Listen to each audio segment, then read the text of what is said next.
Hi, everybody, and welcome to Intro to Psych. Today, we're going to cover Chapter 7 Thinking, Intelligence, and Language. And we're going to start off by talking about language, which is something that allows us to understand what it is I'm even doing. And to describe that, as a social psychologist, I like to always think about why we even have language. Language is something that allows us to work together. We can communicate our needs. We can see that there are things we need to do. And not only that, we're able to create symbology, make things that are real, right? We are now able to talk about things that aren't right in front of us. So, language, human language specifically, is what we call an open and symbolic communication system. It has certain rules that allow us to do this, but it's open in the sense that it's able to be changed, right? We can come up with new words all the time. And not only that, it is symbolic in the sense that whatever the sound you make doesn't necessarily mean the same as the word, unless we're talking about automatopoeias, right? Zap, bow, pow, wow, things like that. But, right, dog, D-O-G, that has nothing to do with the woof woof creature that makes that noise here. So human language is something that we can change and kind of alter. And when we think about human language, language works a lot in the sense of almost like little Legos, that you can kind of combine these phonemes, what we'll start at, these small units together to end up making language. So phonemes are the smallest unit of sound. Phone, right? Like calling somebody, right? You have to make noises. That's how I remember this, is that it's the smallest unit of sound with meaning, like ah, buh, right? As I'm sitting here just making noises, right? The A in cat versus the A in cake, the ah versus ah, that's the same noise, the ah versus A. Both of those are phonemes. Even things that aren't just single letters like th, right? TH. That's going to be a phoneme in the sense that, right, this is the smallest unit of sound. These differ by language. There's only 13 in Hawaiian, there's 40 in English, and there's 60 in Hindi. So there's different amounts of noises that we will make. Young children before about 2 years old, or actually, excuse me, before about a year old, are able to recognize all the phonemes, right? So if I were to speak to my daughter in Chinese, or, if my family was, spoke perfect Chinese, and my wife, and I only, or my wife spoke to my kid in English, we would expect my child to be able to recognize any of those sounds and be able to pass those on and do those here. Moving on from there, we can talk about morphemes. So while phonemes are noises, morphemes are things that mean something in our language. So these can be combinations of phonemes or theoretically just phonemes, right? Like words are a combination of phonemes. N, run makes the word run, right? You combine those three noises together. Or I guess if you say, just, like I, like who wants some? I do, right? Like that's a couple phonemes. It's actually a couple morphemes combined together. Prefixes would count as morphemes. So like un or pre, or suffixes, the ends of words like ing, because those mean something to us. Un usually means, not. Pre usually means before. Ing means it's ongoing. Words, as we move up here, are combinations of morphemes. We can take the word run, we can take the morpheme ing, and we can combine it to running, or run is just its own kind of thing.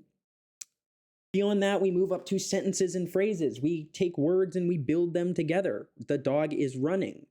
But that is an interesting question because we can talk about syntax and how words are combined to make sentences, this idea of semantics. So if you wrote, the dog is running around the house, semantically, where do you picture the dog? Is the dog inside the house running through the house? Or is the dog lapping the house, doing circles around the house?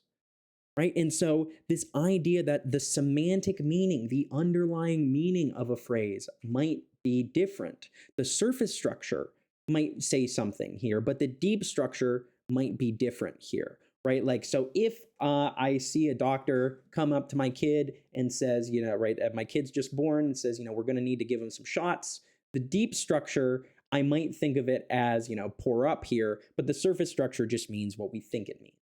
Right, so this is when I tell people I'm going to go put my daughter down. I mean for bed. I'm not killing her, right? This kind of idea that this can be different. It's really incredible how good we are at perceiving language. We use both bottom-up processing. We listen to what people hear, or sometimes, right, when we're not exactly sure the full wording that they did, we might end up kind of laughing it off and using top-down processing. We'll use nonverbal cues, how the face is acting, how people are looking, and things like the McGurk effect, which we'll talk about on the next slide. But right, this idea of bottom-up processing, top-down processing is what we talked about before in sensation and perception, but it still works for this. Now, if you'd like, go ahead and watch this short video on the McGurk effect and learn how you can not only, you're not always hearing what you think you're hearing when you're doing this. But on that note, we are going to skip right past that. So an example question here is that if you read a sign that says children must accompany parent, what violation of language is that? You would say that that is most likely a violation of semantics. All the words are right, all the noises are right, but the way it's phrased is wrong here. So we've talked about what language is. How does language develop now? And this is something I've been kind of watching naturally in my life as my almost 4-year-old daughter has gone from making no noises to, telling me how I need to get her cookies all the time. So there's a couple different arguments for how language develops. And the first one is going to go back to that idea of maturation. My daughter can't just be born and start saying words, that this develops in certain stages. Not only that, deaf babies who can't hear, will still coo and make noises, even though they can't hear them. So part of this is saying that language is learned from behavior, how mom and dad tell us to do something, right? We're conditioned that I have my daughter say please, which is getting her to get things. This goes all the way back to B.F. Skinner, true behaviorism, this idea that we are reinforcing and punishing children to learn how to speak. But when my daughter says something like, nobody liked me at school today, I don't reinforce or punish her. I don't say, sweetheart, nobody likes you because you don't know how to speak, right? I typically will just go on with the conversation. So it's the idea that I'm not really reinforcing good learning with my kids. So that can't necessarily be it. And beyond that, children will make up rules even when they don't know, right? My daughter will say, I'm going to run, I runned around the house instead of saying ran. Or, she's saying, look at all those sheeps instead of, right, look at all those sheep, which is how it is. So the argument is that part of this is at least behaviorist, right? That mom and dad are teaching us what to do. On the other hand, we can talk about this guy, Noam Chomsky, maybe you've heard of him, maybe not, who he argued that development is innate, or the development of language, I should say, is innate. It's in a biological capacity, and that this is going to happen with or without mom or dad helping. And the idea is that we will make our own language as we learn, and we will kind of overcorrect our grammar based on new rules. So this is the complete other side, right? Saying that, we went with nurture on the past, and now we're going with nature. And in reality, like most things, we're going to argue that this is probably an interactionist perspective. It's important to know that there seems to be a natural critical period or sensitivity period where children are best likely to learn a new language. And so that is usually before about 7 or maybe 13 years old. So we found a really cool is not exactly the word I'm going to use here. We found a really interesting case study about this. I'm not going to have us watch these videos, but they are required understanding for the exams. But there was a young girl named Jeannie. Jeannie was born neurologically normal, but she was abused her entire life until she was 13 for making noises. She was locked in a room tied down on a chair that she could use the bathroom on. And we wanted to learn if she would be able to learn a new language after we've rescued her from these horrible, horrible situations. And you can go ahead and, as we mentioned, see these online if you would like. But it's really interesting to see. And what we do find is that Jeannie is not able to learn a language, that she has passed this, if I go back a second, this sensitivity critical period here, that she is not able to learn here. So again, something very important to recognize, from this level, and also understand in terms of how we've managed to find some of this. So from that, we're going to take a hard left from language into this idea of thinking. And one of the most interesting questions I ever got from an undergrad that sent me on an existential crisis was a student came up to me after class one day and said, "Dr. Dickey, what is a thought?" And I panicked because what is a thought? I don't, it's what? And I just couldn't answer it. Well, when we talk about thinking, right? Thinking, right, we have thoughts. Thinking is this idea of doing something with information in our brain. So forming concepts, solving problems, making decisions, and using reasoning in some way. So when we talk about thinking, it's the process of, engaging your mind, using information for some purpose. Typically, this is through associative thinking, right? So combining two things, classical and operant conditioning. But right, it's this idea that we will make mental categories to group things together. We have a concept of what a college class is, or what the sun is. We have schemas, which are frameworks of related concepts. You know what stars are, for instance. You know what the sun is. You can go see it outside if it's nice, but you might not be able to really describe schemas, right? So instead of a specific concept of a dog, you're talking about pets in general.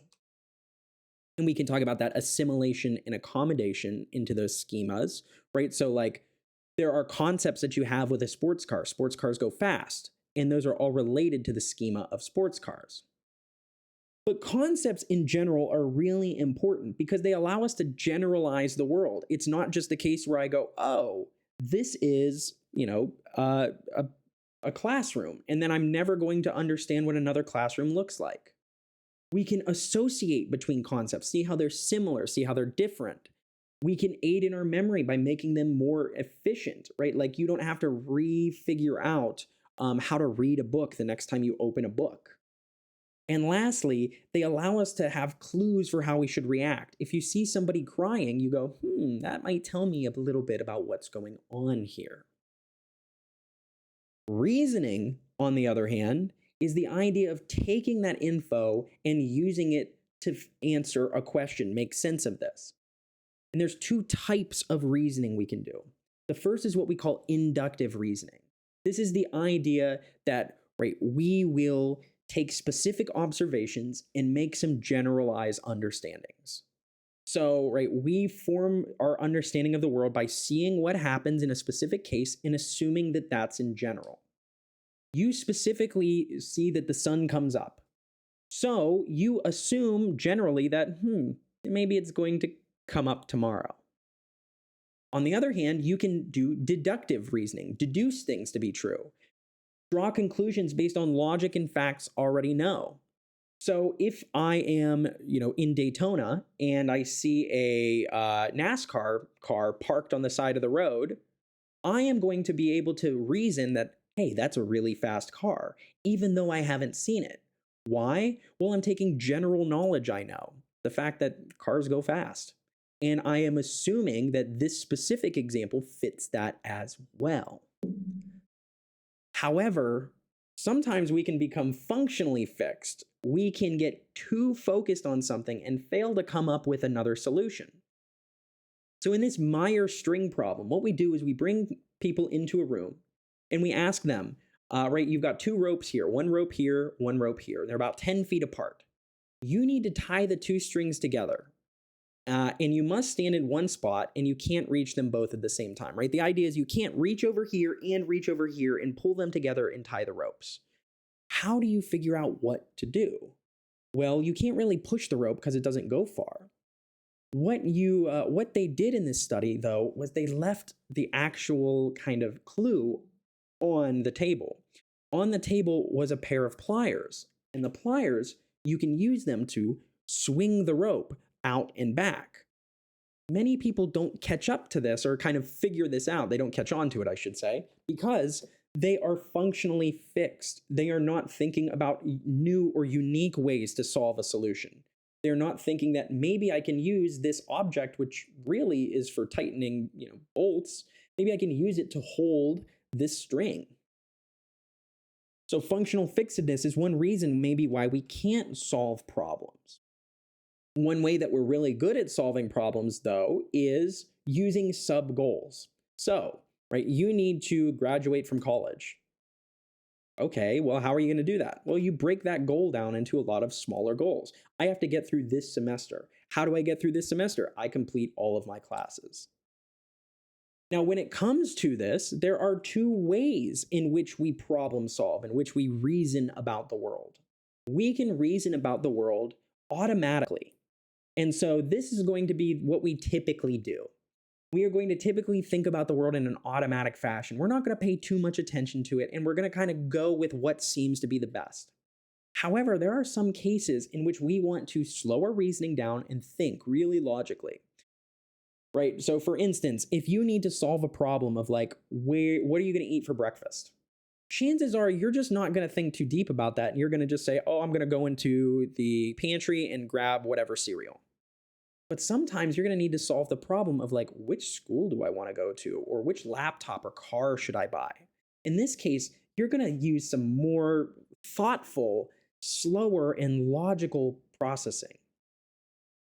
These two types of reasoning styles are called the dual mode hypothesis. And the idea is that in our decision-making capabilities, we can solve problems either automatically using kind of schemas or scripts or the basics to fill in the blanks, or we can think really, really detailed about this, right? And make very conscious choices. And the idea is that when anything we see in the world is going to make us possibly do a behavior, we might choose to do that behavior consciously, or we might just let our body take care of it naturally and go automatically. And so an example of this is the idea that if you've ever seen the Stroop task before, the Stroop task is this idea where we have colors and words written in colors, and those colors don't always match the words that they are, right? So automatic decision making, right, or automatic processing is the fact that if I ask you to just read the words red, blue, orange, purple, orange, blue, green, red, blue, right, it's not hard. That is automatic. That's something we can do without thinking about it. But if I want you to read the color of the font the word is in, right, starting here where the word blue is written in green, you have to stop your thought of actually speaking the word, and you have to focus on saying green instead of blue, red, purple, blue, right? And so what's happening is you are being deliberate, right? You are consciously thinking about this.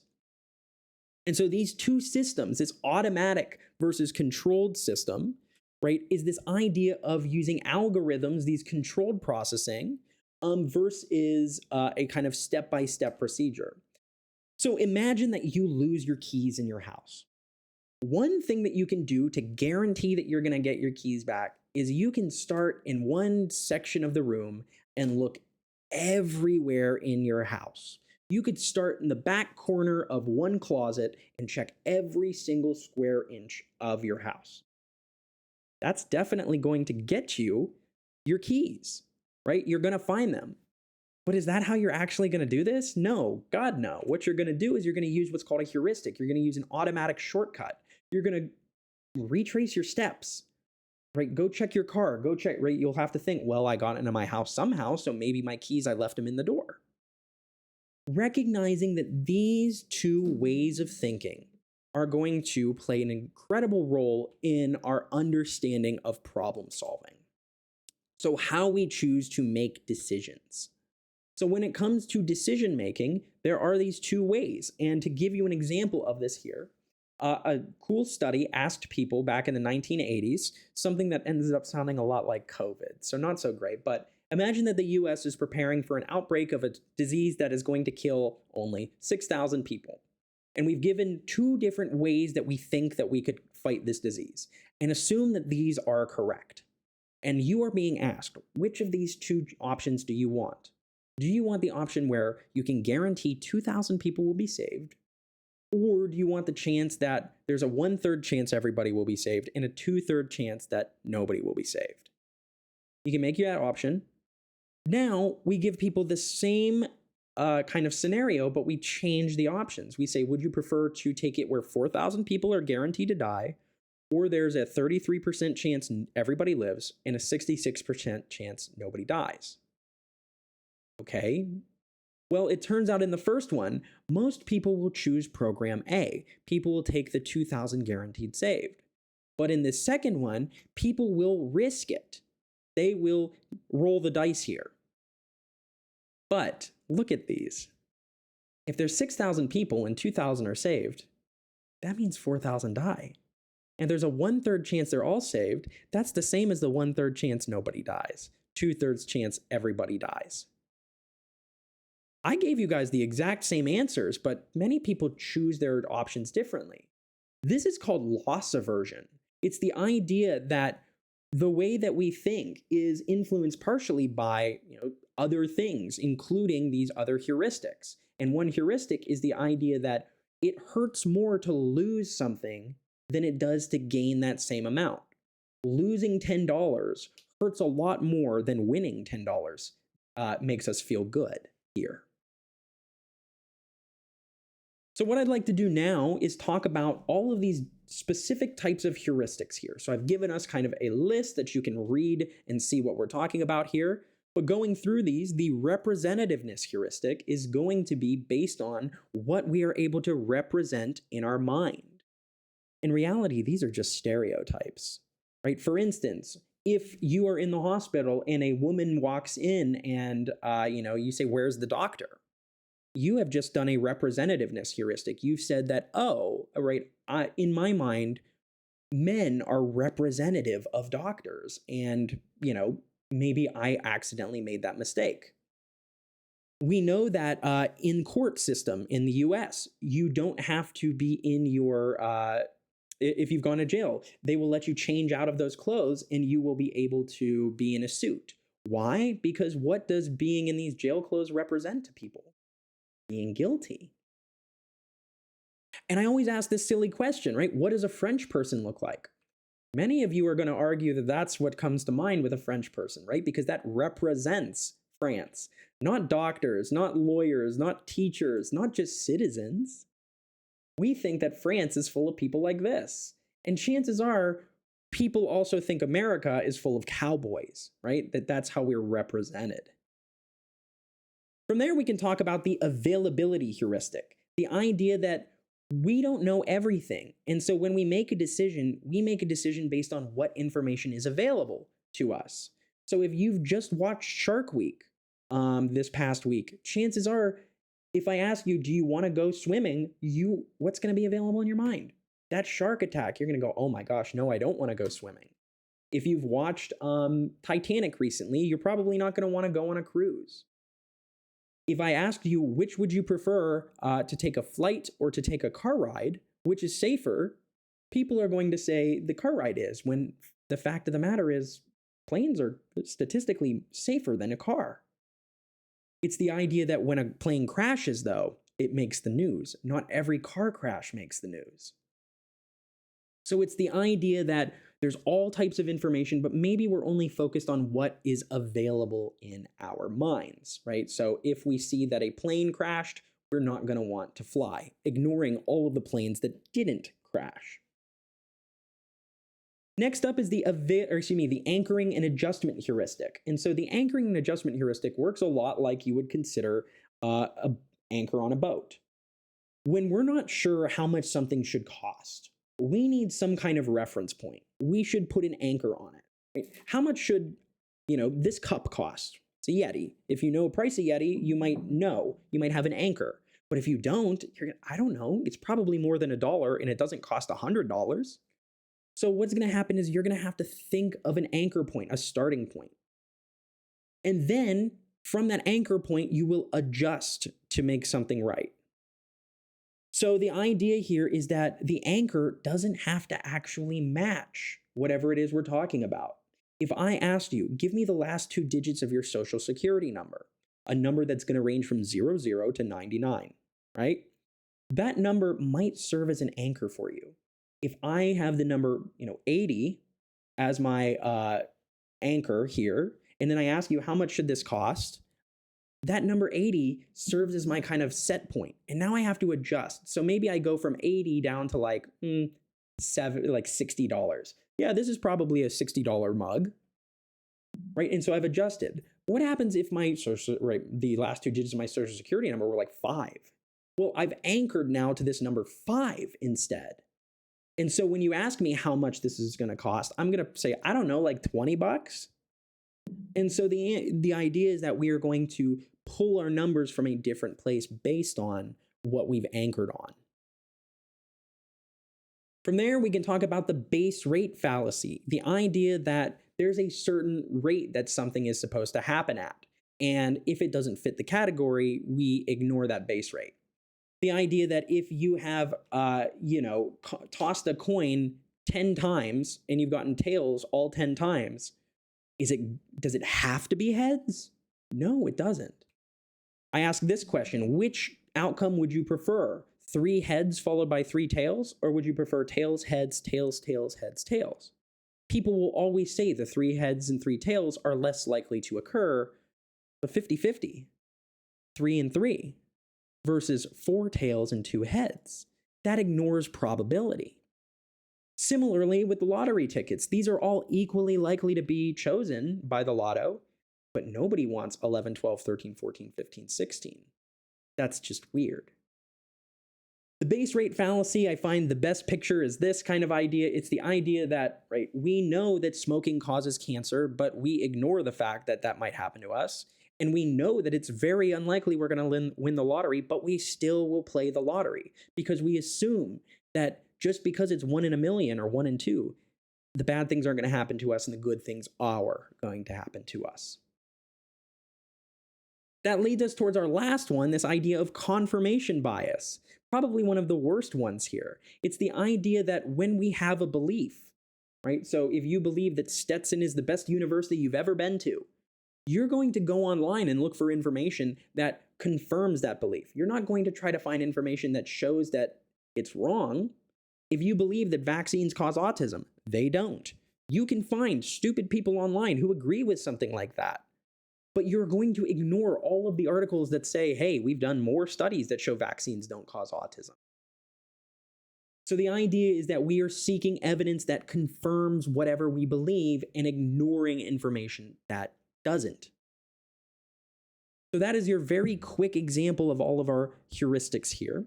So make sure you understand what these are and how they differ from one another. So let's move on to this last third of the course, last third of this chapter, I should say, regarding intelligence. Now, right, this is clearly something useful because we need to be able to think and use language to show that we are intelligent. But boy, just like everything else in this class, we've got to define intelligence. And it's really hard to agree on a definition here because intelligence has to include a lot of things. It's not just remembering facts, it's also solving problems, using that information, making decisions with it. It's not just having facts, it's all of this. And so we are going to define intelligence as an all-purpose mental ability. Intelligence is just your ability to do mental things. That includes cognitive tasks, so types of thinking, ways to solve problems, and the ability to learn and grow from your experiences. Another way to think about this maybe is a set of cognitive skills that enables individuals to adapt and survive. And the more intelligent you are, the more you are able to adapt and change, right, your what's going on with you and the world around you to survive. Now, there's a million billion ways to define intelligence, so what I'd like to do is kind of discuss the history of intelligence tests in the United States and the world. And so we start off about 120 years ago with this idea of Alfred Binet wondering, we've got children coming through classes. Are we able to identify any children who have problems so we can get them help? This is going to be useful. And so his assumption was that reasoning, thinking, and problem solving are all required to be intelligent. And so if you're having issues with reasoning, thinking, or problem solving, there's your problem. Now, it's really an important note here that we can talk about two different ways of thinking about this. And we've all taken different types of tests. So, an exam that you're going to take in this class is an achievement test. It's going to tell me how much you achieved in your knowledge of psychology. So, we've done those, right? You do those a lot. However, there are aptitude tests like the SAT, which is going to show you how able you are to learn in general, not specific things, but just are you a good learner type thinking here. And so about 12 years later, we have Lewis Terman, who ends up adding items for adults, right? So we're talking about things like, can you give us a missing word for an incomplete sentence? Or I'm going to read 6 numbers to you. Tell me which they were, starting from the last one I said to the first one. Or, here's in the same way that you might take words with magnets with words on them from your fridge and make up a sentence, do something like that. So all of these are ways that we can see, how are you able to learn and make sense of the world? And along comes this guy, Henry Goddard, who decides to test our intelligence of our army recruits. And so for World War I, we wanted to make sure that these people were at least somewhat able to fight for the US. And so for the English speakers, they took what we called the Army Alpha test. So, read all of these things. On the other hand, if you were not an English speaker, they gave a different type of test. It was called the Army Beta test. And it's important to note that if you were a white man from the middle class, you tended to do really well on these. If you weren't from the white middle class man, you weren't doing so well. Because what ended up happening was that half of our recruits scored at a mental age of less than 13.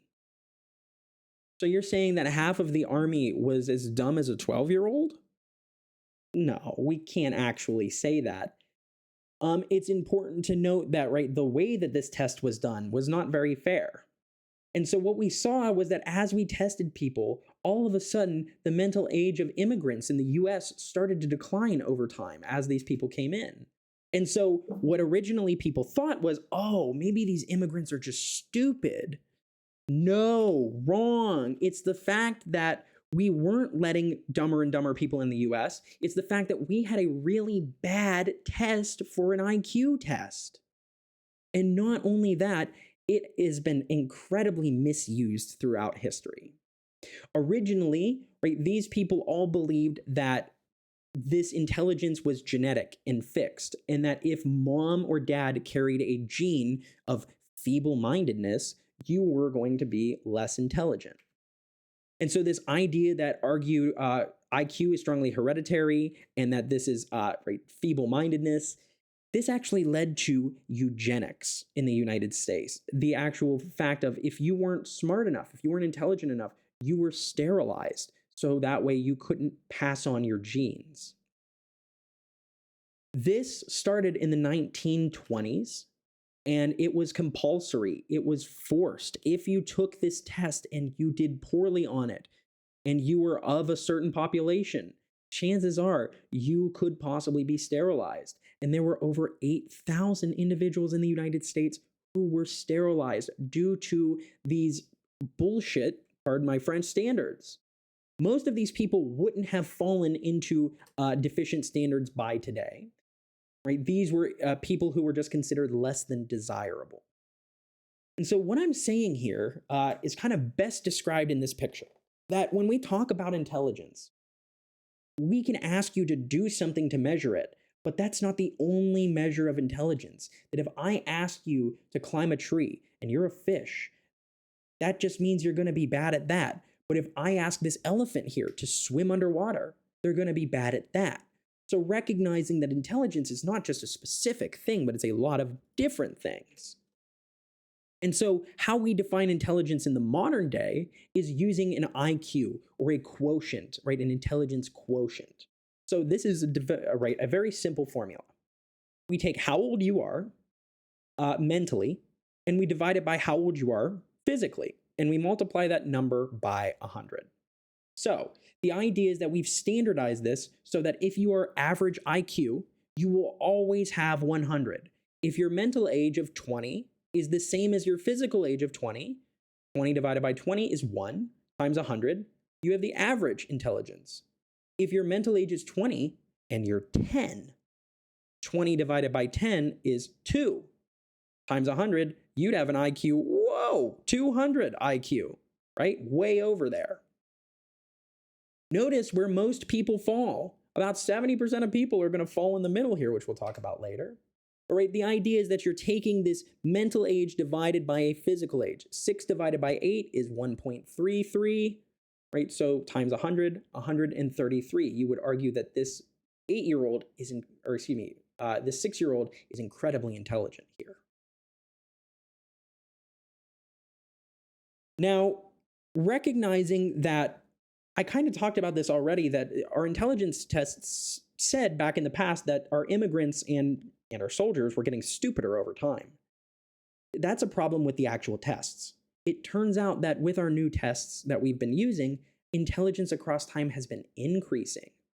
Now, IQ, an average IQ is always going to be 100, but the idea is that your average 100 IQ here is in the past what used to be about 120. So it's what is known as the Flynn effect, that IQ scores continue to rise as our society becomes more advanced, that over time, people just get more and more intelligent as generations go on and on. Now, it's really important to note that these are not perfect, and thinking about an IQ test as like the end-all be-all of your intelligence is a really bad thing. You are most likely within this average intelligence here, right? You are probably within this 70% of the population that falls within one standard deviation of this. And if you took an IQ test today and tomorrow, you might get 100 of an IQ today, and you might get 90 or even 110 tomorrow. So IQ tests aren't always perfect. If you get a 99 IQ, right, there, or a 95 IQ, there is no difference in how well your life is going to be compared to if you had a 100 IQ, right? So this is saying that it's not a huge thing, right? And that there's no noticeable differences when you're very close in terms of being intelligent or less intelligent on this measure. So intelligence also changes over time. And we're not talking just like a baby to an adult. But we can talk about the fact that intelligence can change over time in terms of growth versus fixed mindsets here. So you can think about how you believe in intelligence. And specifically, let's talk about math intelligence here. Are you the kind of person who believes that you are only as good as you are at math and you'll never get any better? In which case, you belong to a fixed mindset. If you follow a growth mindset, maybe I'm not good at math right now, but if I tried, I could do good. That is a growth mindset. You are trying to develop your ability. And if you believe that you can do better, you're going to try. And it shows that if you are somebody who is worried that, oh, maybe I'm not so smart, belief that you can do better is going to predict you doing better here. Really important thing to note. From there, we can also talk about different types of intelligence. So we can talk about fluid intelligence, which is going to be this kind of intelligence we would consider that is flexible. So this is just what we would consider raw mental ability. Do you know somebody who's really good at math or, can answer things, just like work on a problem really well? That's fluid intelligence, the ability to kind of take your just abilities and put them on something. Compare that to crystallized intelligence. Crystallized intelligence are things that grow, that kind of become more solidified over time. So over time, you get a better vocabulary, you gain more knowledge about the world, and you understand more things. Notice what happens across the lifespan. As we get older, our memories get better and we remember all of that crystallized intelligence, all of those things. But our fluid types of intelligence start to go down as we get older. And recognizing that, right, these two types of intelligence help to describe why maybe when you get a little older, towards your 30s like me, that all of a sudden you're not as quick as you remember being. Because all of a sudden, it's right about that point things start to change. Yikes. Well, what causes intelligence, right? Well, genetics, obviously. Mom and dad are going to be part of this. Not only that, your environment. If you grow up in a very wealthy environment with high socioeconomic status, you're going to have more advantages. You're going to be more likely to do well. So genetics make a difference. Having a helpful environment and having a high socioeconomic stance gives us better chances at being more intelligent. But when it comes to heredity, it's only about 50% genetics. That when you ask two identical twins who were raised by the same people to do different IQ tests, they're going to be very, very close for the most part. Compare that to you and maybe your siblings, right? Where maybe one of you is smarter, one of you isn't as smart, and compare that to unrelated children reared apart. So the idea of like you versus if you were in class, the random person sitting next to you. So while genetics does play a factor, it is not the end all be all here. Finishing up today, here we'll discuss how we use intelligence in the modern day. So sometimes we use aptitude tests, seeing how able you are to do something, right? So seeing how well you can learn, taking the SAT. You can also talk about achievement tests, measuring what a person has actually accomplished, how well you did on this exam. Or IQ tests. So, right, something that is objective and standardized to measure intelligence specifically, not aptitude. And so when it comes to making a good test of intelligence, we got to bring up the fact that intelligence has all of these different properties. And so the way that we often think about this now is this man Wechsler has what we call the WAIST, the Wechsler Adult Intelligence Scale. And this is a more modern scale, and it's arguing that this isn't related as much to schooling, but really there's two kind of major components of intelligence. The first one is what we call verbal intelligence, and it's the ability to comprehend things, to make sense of the world, as well as this working memory, being able to kind of pull information that has just been going on in your brain. Compare that to performance IQ, the ability to perceive certain things, be able to complete pictures or do some reasoning matrices we'll talk about here, or searching for symbols, or combining this code into a different code. So when we talk about verbal, for instance, you can see some of the questions here that you would imagine on a verbal intelligence test. So why would people buy fire insurance? In case their house burns down, right? That's a reason. What is the meaning of the word corrupt? Something like this. If eggs cost 60 cents a dozen, what does one egg cost? You can see how all of these help us to understand comprehension and things like reading. Now, the performance scale has something like this. It might ask you to take these 4 pictures and make a story, right? It's probably not the case where this little boy ends up meeting this snowman and runs away from him, right? Chances are he comes out of the house, he starts building a snowman, and then he finishes it up. Or the most difficult question you've ever seen, what animal is this, and can you put it together? Here we have this digit symbol substitution task. It's pretty simple, right? You've got a code up here, and so we want to take this code and make it. So a triangle should be a 1, the 8 should be 5, so write 1, 5, 4, 2, 1, etc. Lastly, we have Raven's progressive matrices, where we give you a set of 9 pictures, and one of them is missing. And what we do is we ask you, which of the following, 1 through 6, should be in that missing spot? And by looking at these, hopefully you're able to notice that, well, there's black triangles, 1, 2, 3. There's white triangles, 1, 3. And there's these off-colored triangles, 1, 2, 3. So what are we missing? The white 2. Now let's talk about how we can kind of perceive intelligence in one of 2 ways. One way we can discuss this is what we call Charles Spearman, this guy here's G factor, or general intelligence theory. And so he's going to argue that all of those tests I just kind of talked about, if you're good at one, you're probably good at most of them, maybe not all of them.